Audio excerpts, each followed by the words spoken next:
Hello everyone, my name is Dr. Karan Chetty. I'm a board certified plastic surgeon. Today we are going to have a walkthrough about breast augmentation.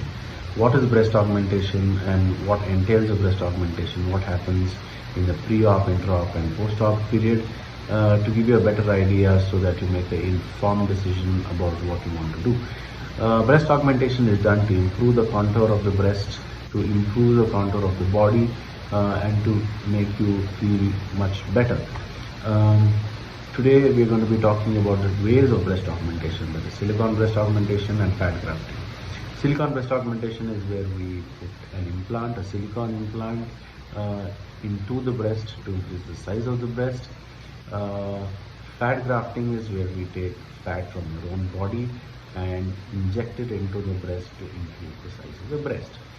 The difference between the two, silicone breast augmentation gives a bigger jump in size, whereas fat grafting gives an increase of about half a cup of increase. You might need multiple sessions with fat grafting, whereas silicone breast augmentation is just a single sitting.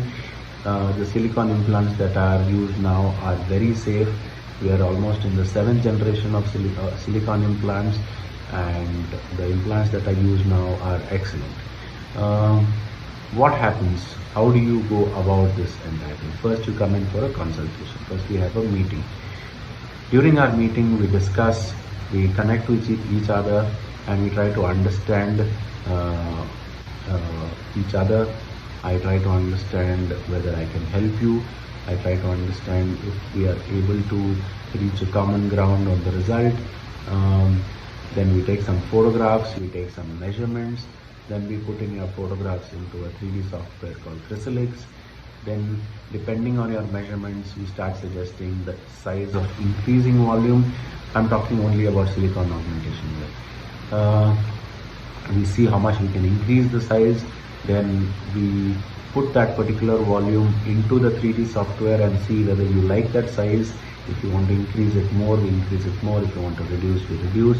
Then we come to consensus on the volume of the volume that is required for your implant.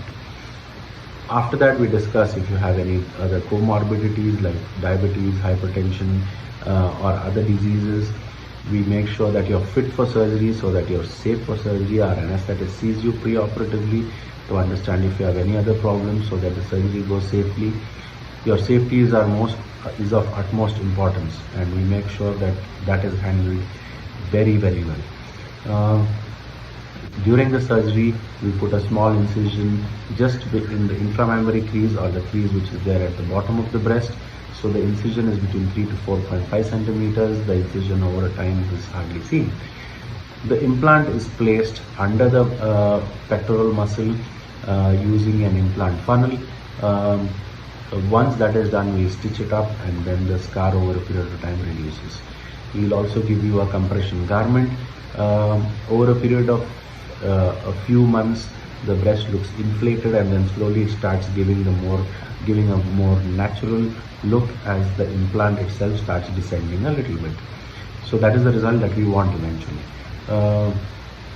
After the surgery, you won't be able to do all your regular activities. You can get back to work in 2 to 3 days if you're working from home. If you're working at an office, or if you have to go to work, you'll have to take a week off. You can get back to walking in about a week, proper walking.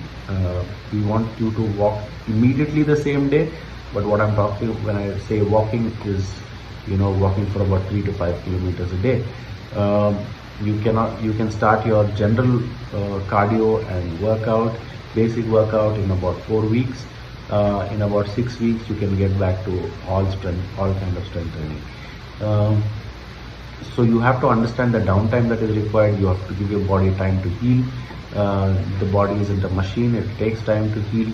So at least 2 to 3 weeks is minimum required to make sure your body gets back to a regular state. So this is a basic understanding of breast augmentation with silicone increase.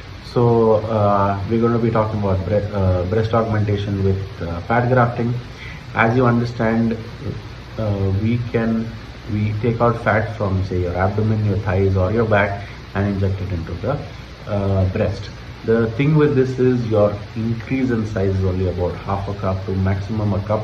You might need about 2 to 3 sessions. If you're the kind of person who doesn't want a huge jump in her cup size but slight increase, then maybe fat grafting is an option for you.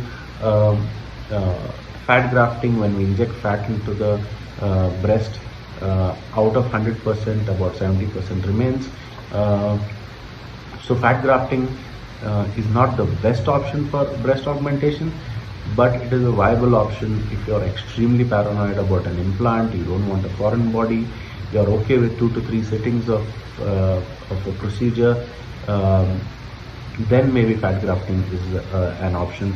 And also, especially if you don't want a huge jump in your cup size, if you're okay with half a cup, 1 cup, or maybe 2 cups over a period of time, then fat grafting is an option. So before deciding to get something done, do your research. I hope this has helped you in understanding what entails breast augmentation, and I hope this has helped you. Thank you so much.